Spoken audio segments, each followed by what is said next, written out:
Okay, Orly. Well, everybody knows only Orly. So she's going to be our guest speaker today. And Orly has written a book called Mindset Reset for Real Estate Success. And we had some requests about agents that I mean, it's hard to wrap your mind around what's going on right now. And so the first person I thought of was to pick up the phone and call Orly. And she was like, yes, I would love to do it. So I'm going to hand it over to Orly and probably will pipe up every once in a while throughout the next hour. But Orly, thank you so much for doing this for us. It is absolutely my pleasure. And this is my book, and it's ironic because as I was looking at in my home office for different ideas and thoughts that I'd written over the years and journaled about of, what I could speak to you about today, ironically enough, I had a typed copy of one of the chapters in my book, which happens to be chapter 16, which is adapting through crisis. And if I literally read you this chapter, which is only about 4 or 5 pages, it would really sum everything up, but I don't want to read to you. So I will speak to you. And what I will speak to you about is we are not in crisis, clearly. However, whenever adversity hits us, no matter what kind of adversity, whether it's divorce, death, losing a family member. I've been doing this for over 3 decades, and the market crashed in 2008, where business went down by 40%. 40%. In October, Lehman basically shut down. The stock market was crashing, and the market was paralyzed that last quarter where we didn't know what was going to happen financially. The same thing happened when the pandemic hit, didn't it? Where we were shut down and we didn't know what would happen. And that's all about uncertainty. And I learned in 2008 a very wise life lesson, which is the only thing constant is change. Change is inevitable. And speaking of inevitable, there's a quote that says, success comes to those who get in front of the inevitable. So regardless of what's happening right now in the marketplace, the ones that will succeed will be the ones that get in front of what's happening. However, our knee-jerk reaction sometimes is to be paralyzed, to say, oh shit, what do I do now? I tend to go into, believe it or not, very healthy denial mode. That's my go-to. Whenever something hits me, my mind immediately goes into a healthy denial mode, meaning that I don't embrace it right away. And I guess that's my way of kind of defending myself and keeping myself whole. And then slowly I start to absorb what's going on. And then I try to get in front of it, which is what we're all doing. I mean, we are so blessed to be with a company that is giving us the training, the webinars, the Zoom, to give us every tool that we could possibly have in order to get through this change. And really, in essence, that's all it is a change. It's paperwork and having more discussions in an intelligent manner, and it takes practice. It's not that easy. I just went on a listing appointment the other day. I was faced with the challenge of, do I have to pay a buyer's agent? And I came up with the objection. I said, you don't have to. It's all negotiable.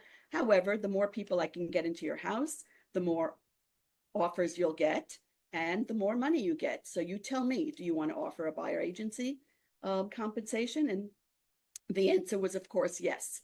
So with the only thing constant being change, we're living in very challenging times on many fronts, where the interest rates went up. We're dealing with political issues. We're dealing with wars all over the world. And these are very turbulent times. So the first thing I always think about is, think of this moment right now. Right now, think about where you are, where you're sitting. Is anything happening to you right this very minute? Are you safe? Did you have lunch? You're satiated? You have a roof over your head? I mean, I do this exercise to myself whenever I get overwhelmed and in panic mode, because I want to bring myself down to the minimum feeling of where I am and what I can control, because I can't control what I can't control. So what can I control? And what I can control is my environment, how my office looks. And I encourage you all to go into the office because you need your tribe now more than ever. We need people. I think that's what the pandemic taught us, was that community is really important. We're all going through the same thing. So why not discuss with each other, or don't hang out with those people who are just, the sky is falling. Those people either kick out of the office or delete, because they will only bring you down. So what is the environment? It's the environment of your home. It's the environment of your office. It's what it looks like, what it feels like, because I can control that. I can't control everything else. As I said, controlling who you're hanging out with purposefully. I purposefully choose who I'm going to hang out with, who I'm going to engage with, because I don't allow those negative people. I call them energy vampires. They are not allowed in my world. I have an invisible shield around me. If you come to me with those negative things, I will probably tell you kindly and more tactfully, go tell it to somebody who gives a shit, because I don't. People who know me know I'm very blunt. And we can control our actions. And that's the biggest thing, because we can either complain about it and say, woe is me, how am I going to handle it? And when there's difficult and challenging times, I always tell myself, this is a foundational year. It helps me tell myself that this is a foundational year. So I think 90% of the public is really not going to be focused on this unless you make them focused on it. And I see a lot of people posting, which is fine. I'm choosing not to, because I'm choosing to business as usual, however, upping my skills and knowing what to say when it does come up. So for the 10% of people that I truly feel will bring it up to you, you have the skills of knowing what to say. For those 3%, I think, that are going to be belligerent and don't get it or don't want to get it, delete next. Delete next. There'll be others. This is a foundational year where we're changing, upping our skills, and controlling what we can control. So if you think about it, we've all gone through adversity in our lives, right? But I like to attribute adversity to the minimum, which is a paper cut. Have you ever had a paper cut? It's really, really painful, isn't it? But you can't walk around going, oh my God, my finger really hurts. Like, who's going to feel sorry for you about having a paper cut? However, it's your paper cut. So whatever you're going through right now, it's yours. You can own it, but you can also control it. So we've been through a lot, as I said. We've been through Y2K in 2000. Then Zillow took over a lot of our world, right? Then we had the crash of 2008. Then we were paralyzed during the pandemic. And then we have now the NAR settlement. Compared to those, proportionally, I don't think it's that terrible. But it's all in your mindset of how you choose to either embrace it or run in the other direction. But how is that going to serve you? So I want you to really think about something right now. Take a deep breath and think about the last adversity that you went through in life, whatever it was. How did you deal with it? Did you come through it? Did you learn a few lessons? Because I have to tell you, one of the things I wrote in my book is I've already been in a few down markets, major surgery for a double mastectomy that took me out of the business for 2 months, the virus. And all through that, what I was able to discover were the blessings and the opportunities that came from every adversity that I went through in my life. The blessings of knowing who's in your life, the blessing of knowing my strengths, the blessings of discovering the holes in my business, the weaknesses, and where I could shore them up. So why don't we embrace this time with opportunity to up our skills, up our value, become the best realtors we've ever been in our lives, because now is the time to step up and do it. And for those of the other realtors that cannot do that, they make room for us to have more business. And that's where the opportunity really is. I'm open to questions or anything, but I want to tell you some of the skills that I embrace in my life on a daily level. So I live my life with intentionality. I've built a big business and I've built an even bigger life. I'm going on vacation on Friday for 2 weeks with my family, And I'm able to do that because of the business, the leverage I have, and everything else that we're taught during real estate and KW especially. But the intentionality is waking up every morning with my morning routine, which a lot of you know about, and focusing on my 5 pillars. So the 5 pillars are always health, because if we're not healthy and we're not feeling well and you have a backache or you have a cold and you're walking into a listing presentation, you're not going to be at your optimum best. You're not going to be at your optimum best in your life if you're not feeling good. We've all felt that during COVID. Wealth, being sustainable. That was one of the biggest lessons, by the way, that I learned over the pandemic. Sustainability.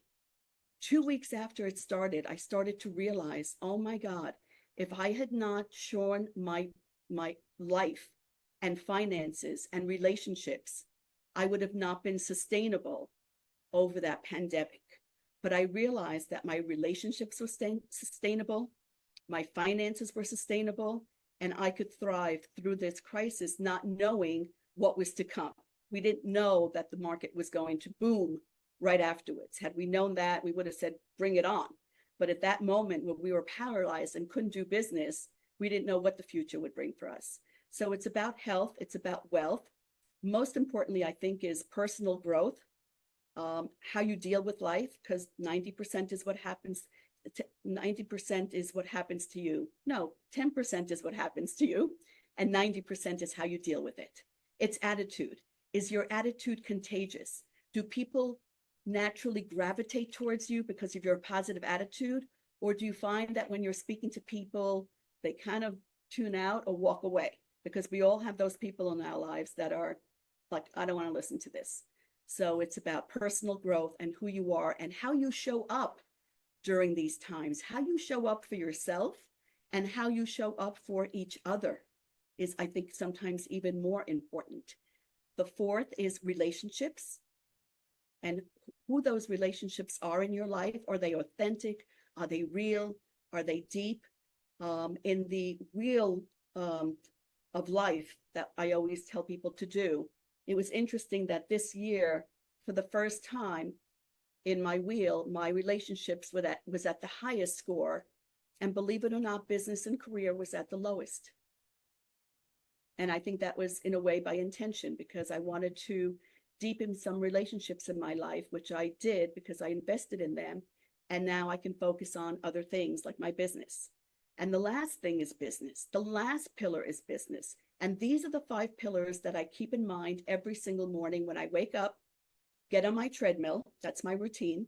I'm listening to a positive podcast. In fact, Mel Robbins has a great one about, that I was listening to yesterday, about how the silver medal winner in the Olympics feels the worst. The gold, of course, feels the best.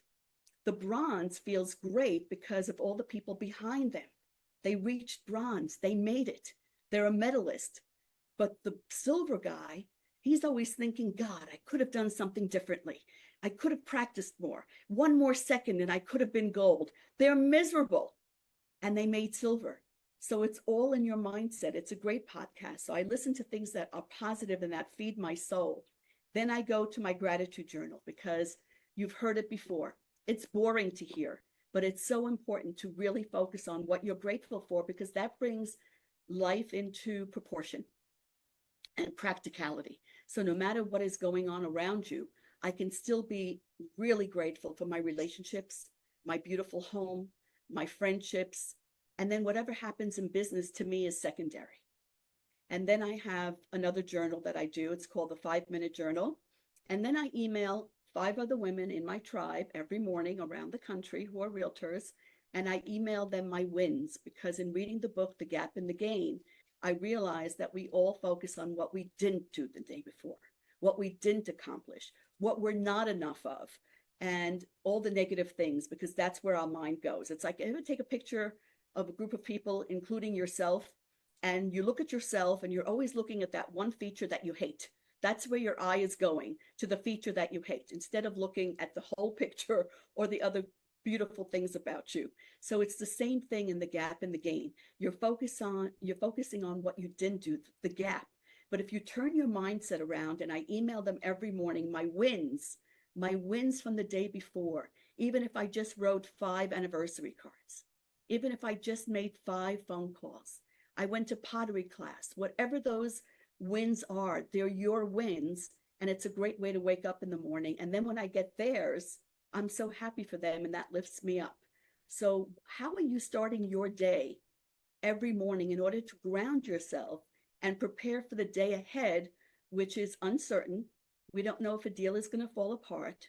We don't know if we're not going to get that listing. We don't know if interest rates are going to go up even more, although now they're coming down.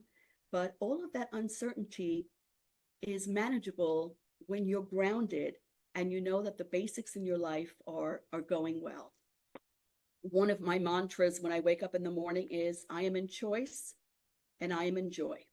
So if I know that I'm in choice and in joy, I have control over my life. I have control over what I want to do today, which by the way does have consequences. So if I'm not in the mood to lead gen, I'm in choice. I don't have to. I can walk out that door and do whatever I want to do, knowing that there are consequences that come with it. And then I just need to ask myself, worth it, not worth it. So knowing me, I'll probably just make 10 more phone calls and then I'll go to my pool and read a book. So I leave myself something that is joyful to look forward to as a reward for doing what I know I need to do to have a consistent business that is going to sustain my lifestyle. I've added in pottery every Monday night, those of you that know that, so I can't wait for that. And that's a non-negotiable. I now pick up my granddaughter on Tuesday afternoons. That's a non-negotiable. So I have my boundaries, my non-negotiable things that I love to do that sustain me during whatever is going on in the business. And I want to open it up to questions. Because you can also draw what strengths you have. And you do have a lot of strengths if you really, really think about it. In fact, I even welcome you to meet with a good friend and tell each other what each other's strengths are, just to kind of remind ourselves, because sometimes we forget and we need that person to remind us. In fact, you know, it's funny.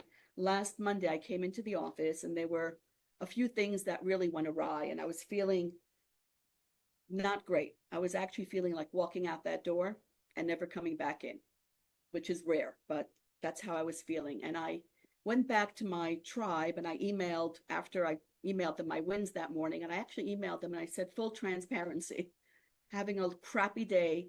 This is what happened. I'm just ready to walk out that door.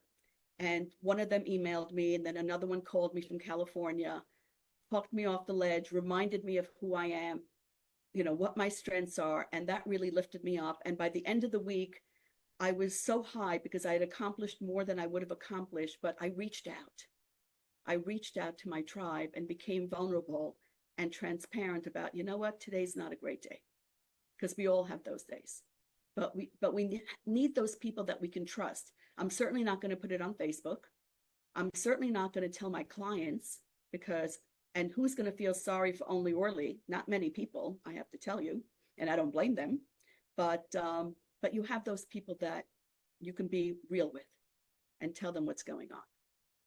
So I don't mean to interrupt, but you did. I just want to touch on a couple of things that you said that came to mind because I was listening to Gary Keller this morning, and you mentioned it's almost like I'm listening again because the one thing that he started with was, and you started with it, you know, the agents that are going to survive are the ones that are working hard now. You know, there will be less agents, but there is going to continue to be the volume in the units. So the agents that are doing it and putting in the work are the ones that are going to succeed. Right. The other thing that, you know, and I have the t-shirt that says it, and you've been talking about it, win the morning, win the day. You know, and that really is such a mantra for me personally, because I'm up by 5 o'clock. I mean, everybody knows I'm in this office around 7:30. I peter out around 4:30, but I am a morning person. So I've got to win that morning big because I start losing, you know, gas at around 4 or 5 o'clock. I put it all in at the beginning of the day. I front load. So, yeah, I appreciate, all of that and everything that you were saying. But it really is about taking control of what's in your mind. In fact, that was one of the lessons I learned over the pandemic when we were home and we couldn't come into the office and I was in my home office. And that's when I realized the most dangerous place in my life is in my own mind. I mean, the things we tell ourselves are really the most challenging things. So getting out there and engaging with people, I think, is really healthy, where we can just get out of our own minds and out of ourselves and engaging with other people and pouring into other people's. I mean, that always energizes me, is pouring into you, because that returns the energy 10 times. So I thank you for this opportunity to do that. I don't know. Can you read the chat box here? Let me see. Because I have Michelle there it is. says, and I'll read it to you. I deal with loneliness, widowed for 3 years, hard to concentrate on business at times. Learning to trust the process, but hard at times. I can't relate, Michelle, and I don't want to ever relate. However, I know for myself, you know, I always think of myself burying myself under the blankets, because that's where I tend to go when I'm not feeling it. I just go into my bed. That's my, I call it my sanctuary. My husband laughs. I said, I need to go to my sanctuary. And but I know that it's unhealthy for me to stay there for too long. So I would really like to encourage you, Michelle, to find your tribe, or just find that one person and start engaging with other people and get out, come into the office. I mean, we have such wonderful people in our company that will just be there for you. So come out of the closet, come into the light. And you're welcome to call me anytime. And I think that's so true. I mean, walking through that door, we are in a relationship business, guys. I mean, in every aspect of our business, but especially, we can't just be, sitting at home. We need to be out there and talking to people. I love what Stella wrote. She goes, wow, Orly, I was so empowered by your talk. I needed to hear you today. I got goosebumps. You reminded me, one day at a time, you surround yourself around your tribe. It's simple but not easy, because we don't allow ourselves to do that. We know it. There is nothing that I said to you today that you have not heard before from so many other people, books you've read, but we sometimes need to hear it again and again, and just hear it from a regular person like me that lives it, because I'm in the trenches just like you. I mean, I've lost listings, we have difficult buyers. It's the business. But at the end of the day, I've learned boundaries of detaching from the outcome, which is the hardest thing, I think, for realtors to do, and learning. And I always say this about my children and my clients: it's got to be more important to you than it is to me.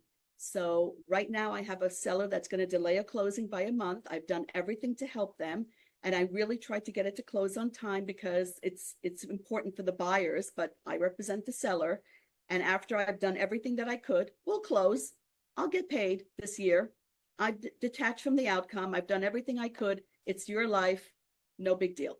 So, and I know that's hard for a lot of realtors to do, but when you've been doing it as long as I have, you just learn to just accept it, and not take them to bed with you. How many of you are taking clients to bed with you and waking up at 3 o'clock in the morning with your client's problem in your head? So I learned about 25 years ago to push everybody out of my bed except for my husband. And I think that's a real challenge, not only, taking your clients to bed with you, but also being able to separate, and especially for family time. I mean, giving quality time to the people that you need to be there for.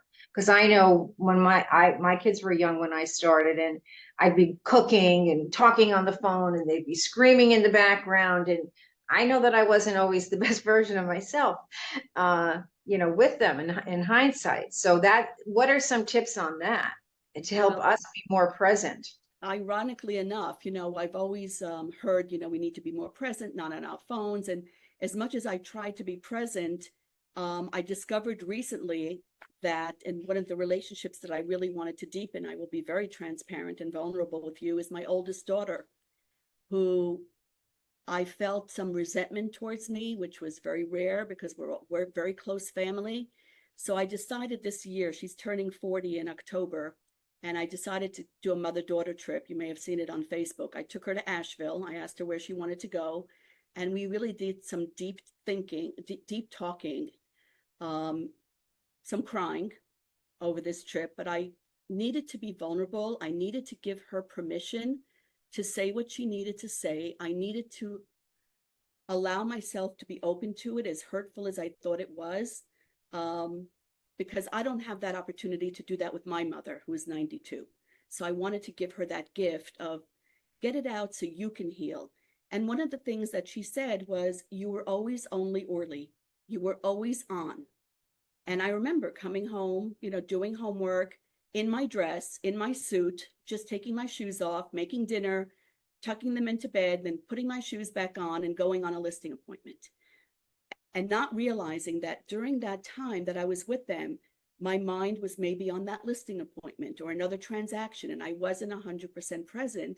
And her being the eldest probably felt it the most. And so I was always on, because I wasn't relaxed until later on in my career where I could be relaxed.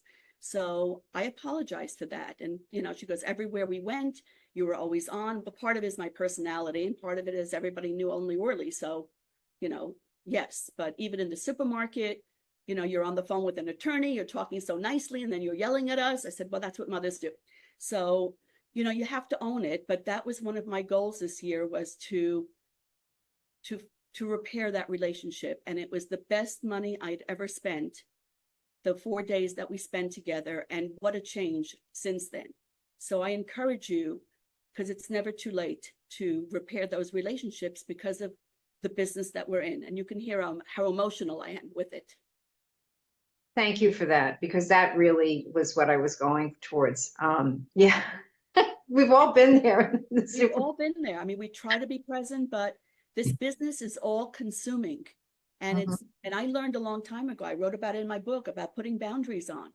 If you notice, I will not answer my phone after 6 o'clock at night, unless, there are no real estate emergencies. I always say there's no one dying on the operating room table because you didn't respond by a text or a phone call right away. They'll figure it out. They'll vent. And then when you get back to them, you're getting back to them in a much more professional, calm manner, and maybe even with some options and solutions, as opposed to being reactive. You're proactive with your client. Yanni said, beautiful sharing, Orly. Thank you. How's your daily routine and calendar and your time blocking schedules? So I'm in the office. So after I get off of the pivot shift call, which is at 7:30 by Zoom, I'm on that call every morning, speaking as well as listening and learning. 8:20, it's over. It takes me 4 minutes to get to the office. In those 4 minutes, I call my mom, who's 92, every morning to see how she slept and how her day was the day before. And then I get into the office and I immediately am deleting emails, returning emails and text messages. And then I look to see my lead gen. Who am I going to lead gen today?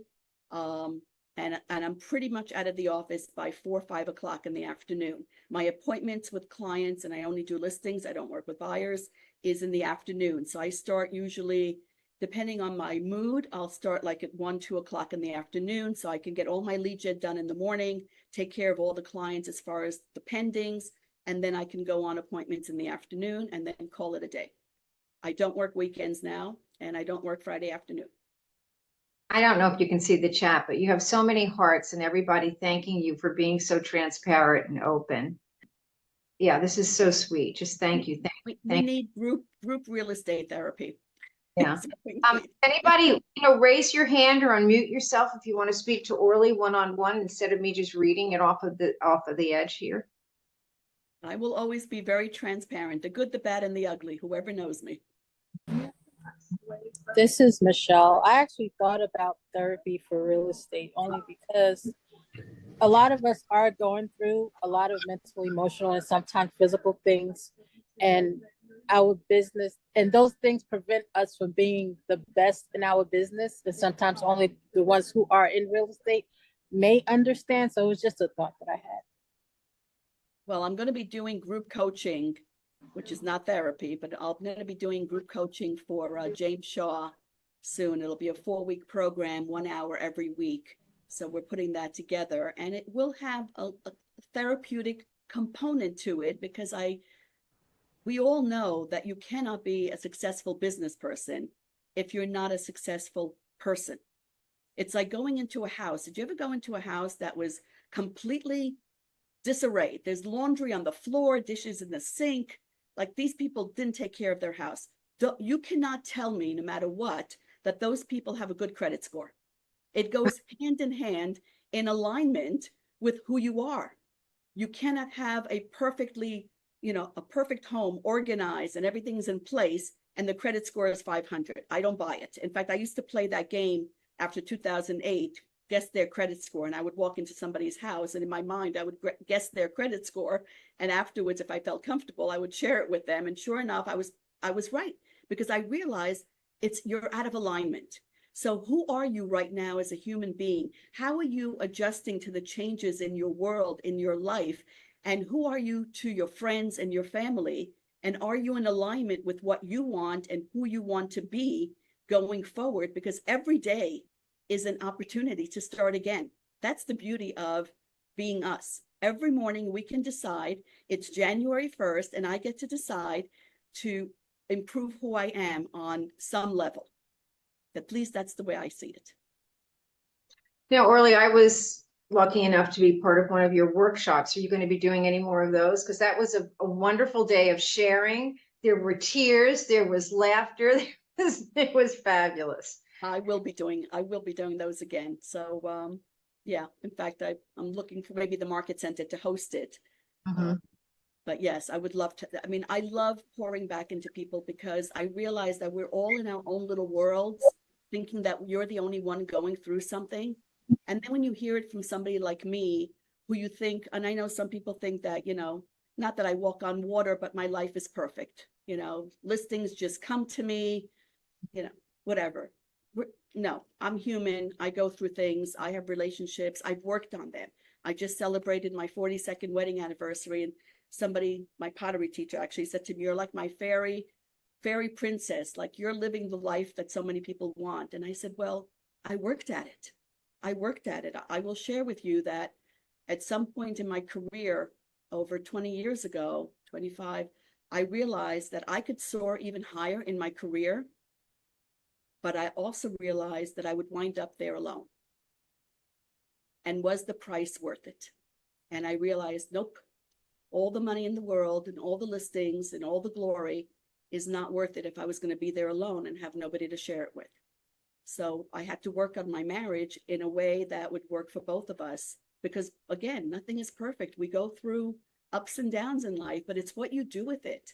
It's how you grow from it and how you improve that gets you to the finish line in the best way possible. And being in a long marriage myself over 40 years, it's also not walking away from it. It is working on it. It is work, but the results are magic. And for every argument or fight we had, I always used to end in my mind with, at the end of the day, is this worth it? And the answer was always no. Whatever you're fighting about, at the end of the day, if there's love there, it's not worth it. I think Susan has her hand up. Go ahead, Susan. I just want to read this from Paula Franklin, and then Susan, you can talk. She said, Orly, thank you for always being such an honest, helpful blessing in our industry with the heart. It's so sweet. Thank you. Yes, Susan, unmute. Can she be unmuted, or do I do it? Or no, I just unmuted. I had a conversation with Orly recently. It was this morning, and I said, I'm going to be on the call this afternoon. I got stuck on another call.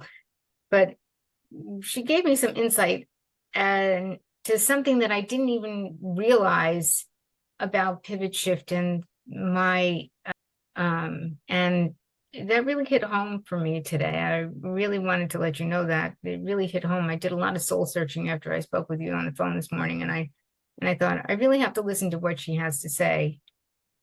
And I really do appreciate you, and I really do care about you in all your situations, and nobody should ever feel like they're alone. I went through Michelle, I understand that you're a widow. I went through that at a very young age, and with a 5.5-year-old and 11-month-old baby, and dealing with breast cancer at the same time after my husband died. So I know what it's like to be alone, but this business can also isolate you. And in many respects, that you're dealing with clients, but where are your true friends? And that's what we have to always figure out, is the balance of everything. So I just wanted to say thank you for that conversation this morning, and I'm here for you anytime you feel like walking out the door. Thank you. And you helped me this weekend, so I thank you for that. You know, I was having a conversation. I'm going to be leading a group of women in October in the city from Star Power. They're coming in. And one of the things that we might be discussing is how you see yourself and how others see you. Because sometimes you don't see yourself the way others see you. And when it's done with love and positivity and growth, it's a wonderful thing, because so many people are afraid to tell each other the truth. Either they don't want to hurt your feelings or they don't want you to improve. So it's either coming from a place of jealousy or a place of, shyness. But thank God I do have the courage of my conviction to tell people what I really feel and see whether I'm right or wrong, because I'm just honest about it. And I'm coming from a place of love. I'm never coming from a place of putting somebody else down to make myself feel better. Thank you. Stella, you're writing a lot. I think can you unmute yourself and tell Orly what you're saying? Or do you want me to read it? I mean, I can say it, but my kids are still young. So I wanted to say thank you, Orly, for the reminder. A lot of times when I'm picking them up from school or camp, and they say, Mommy, why are you always on the phone when you pick us up?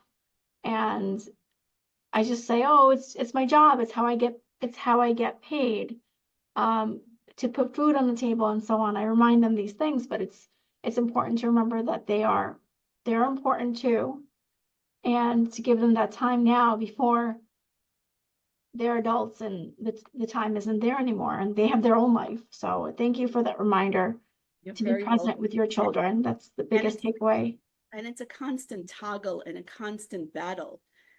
It never stops. In fact, my husband's a travel agent and he's usually on the phone in the car more than I am. So I accept it because I know what it is like to be an entrepreneur, but I do resent it sometimes. However, with your young kids, sometimes when I used to walk out the door for a listing appointment when they were very young and they used to cry like, Mommy, don't go, don't go. I explained to them that if Mommy hits her goals and if we sell X amount of homes this year, we get to go on a fabulous family vacation. And but I have to work in order to achieve that. So after that, it was like, did you make that phone call? Go get that listing. And now they were a part of the goal. So it's not just for me. They understood the importance that it was for them. So include them in your goals. And I think they'll be a little bit more understanding.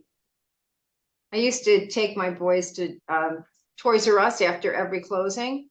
And that would always be, did you sell another house yet, Mom? When is the next closing? Right. Yeah, you have to tie them into it. Or, I wish they would have, wanted or money. my daughters would refer friends to me, like when they were in high school and stuff. And I would tell them, okay, I'll give you $200 every time you get me a referral. And they would say, okay, I got you the referral. Where's my $200? And I said, well, you have to wait till the closing, just like I have to wait for the closing. So I wanted them to see the process of how long it takes to get paid, because it's not instant gratification. But on Stella, I just want to mention something else to you. That daughter of mine, my oldest daughter, is me on turbo. So for all of her resentment, maybe, she's an amazing, powerful woman that intimidates me. So I think I was an okay role model. So there are positives in that as well. Okay. So I don't feel so bad because No, sometimes you are the role model, and the way you go through life and adversity. When I went through breast cancer, the first thought I had was, I can now role model how to behave through adversity for my daughters, because I won't always be here. And modeling for them has made them the women that they are today, who I'm very proud of. So bring them into it. They're watching you. They're watching you and they're learning, and they're going to be amazing women as well. thank you. Chris. Yeah. I'm sorry. I was trying to actually do the auto raise hand, but I couldn't figure it out. But yeah, actually, Orly, this is just amazing, and you're amazing, and you're a great inspiration, and you're a great inspiration to all of us. And one of the takeaways is that while we're building a business, you have to watch out for yourself and your quality of life and your family. And until very recently, and I want to see what you think of this, I'd been taking my clients home with me every night in my cell phone. I would have it next to me during dinner with my wife. I would have it next to me on the couch if we were having a glass of wine, watching a movie. And anytime I would get a text, my wife would mute the TV. She was totally on board. She got it. She was like, this is what I needed to do. And recently I listened to the voicemail greeting of a really top drawer agent in KW by the name of Gary. Last name starts with S. And it's something along the lines of, if you're reaching me, you're making this call or getting this voice or leaving me a voicemail after 7 p.m., I will get back to you first thing in the morning. And you were saying earlier that you're heading home at like 4 or 5 o'clock. Do you basically turn it off and get back? In other words, anything that happens between 6 p.m. and 6 a.m. can wait. Well, so yes and no, in full transparency. So I will have my phone next to me. And thank God I'm married to an entrepreneur who is on the phone more than I am, because I always say real estate is like cannonball fire. Travel is machine gun fire. So he's got clients with cancellations, people stuck at the airport, somebody died. So it took me a long time to not resent the fact that he was always on his phone, but understanding that these people are in need and crisis mode right now, but we're not. We're not. So I really do have a policy that after 6 o'clock, I'm done. And it's amazing to me that I get very few phone calls after 6 o'clock. I mean, granted, I don't work with buyers, so I'm not getting those buyer calls. But even when I was, it's kind of like they knew it intuitively. Like I never tell people don't call me ever after a certain time. But I guess it's what I put out there. What you focus on expands. But of course, I will sneak a look at my phone. In the commercial break, I'll take a look at the text messages. If I'm in the mood, I'll respond. If not, I'll wait for the next day, because, you know, it's usually the people who abuse our phones the most, to be honest with you, and I think we all know this, is other realtors. I mean, in the days where we were getting feedback, I would get, you know, can you give me feedback on my listing at 11 o'clock at night? Really? Now you want feedback on your listing? No way. So that's when I stopped, because our clients respect our time more than other realtors do for some reason. So no, I don't respond, because there are also those people who, once you respond, they start engaging with you. And I learned a long time ago that people mostly want to get it out of their mind. They don't want to forget. They want to vent. They want to ask you a question, but they don't need the answer right now. They just wanted to go to sleep and not forget what they had to say. So if you put it in those terms, and occasionally when I do respond, my client says, oh my God, I didn't expect you to call me back. Thank you so much. Look at the appreciation I get, as opposed to taking it for granted, because you're always responding. And I told my husband a long time ago, because he's got a servant's heart, so he's always responding to people. But I said to him, the minute you pick up that phone at 11 o'clock at night, you just gave that client permission to always call you at 11 o'clock at night. So if you pick up, you gave them permission. Yeah. I'm reading Rika. Rika, are you here? You want to unmute and just tell your story? I don't know if she can. She said, to this day, if my kids who are 26 and 29 were in the back seat of the car and I snapped my fingers, they would say business call and be quiet, knowing that we had the lifestyle that we have because of it. On the way to Disney or miniature golf. And honestly, that is the truth. Like they still, like my son, Sean, who now is a realtor with me, as you guys know. And he was like, oh yeah, no, it would be, they would have friends in the car and I'd snap my fingers and just like flip my hand back and snap. And they'd be like, shh.